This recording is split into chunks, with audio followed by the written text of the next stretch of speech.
Ever felt the sting of being put down in front of everyone? Like the world is silently laughing at your expense? That sharp pang of humiliation can feel unbearable. Your chest tightens, your thoughts scatter, and for a moment, you just want to disappear. But this is not the end. Stick around, because we're uncovering the psychological layers behind public humiliation and how you can respond with strength rather than fear.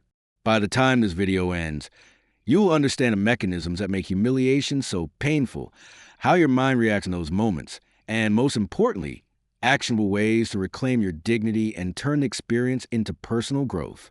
This is not theory alone. It's practical insight, guiding you to respond with awareness and confidence. Humiliation in public isn't just a social discomfort. It strikes at the very core of self-perception. At first, it seems like a simple embarrassment, but its impact is profound. The brain reacts to social judgment similarly to physical pain, flooding you with cortisol and anxiety, forcing a fight-or-flight response. This reaction is natural, but if repeated or internalized, it becomes a cycle of self-doubt and avoidance.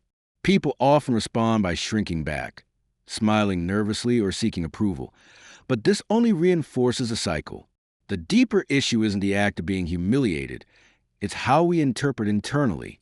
Every comment, snicker, or gesture gets stored in the subconscious as a narrative about our worth. Over time, this narrative can dictate choices, limit confidence, and make ordinary interactions feel threatening. Philosophers can shed light on this experience.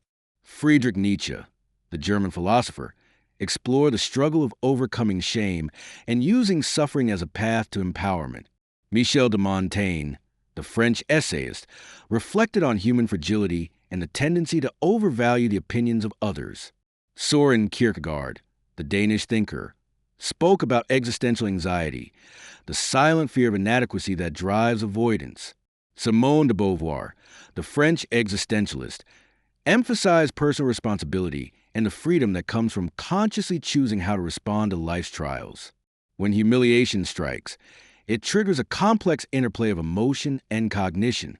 Your mind might replay the event endlessly, questioning every word, gesture, or glance. This mental loop strengthens the perceived power of the humbler, while your confidence erodes. Recognizing this process is key.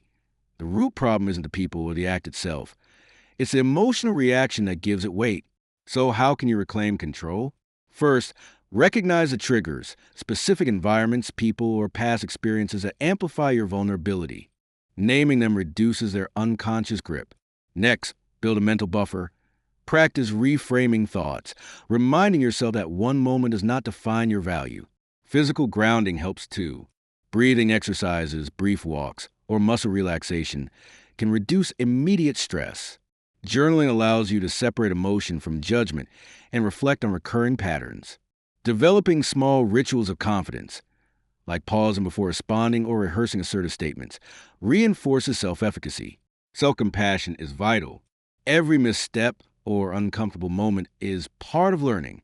Each time you respond consciously rather than reflexively, you strengthen your resilience. Philosophical lessons guide us here. Nietzsche reminds us that adversity is a teacher.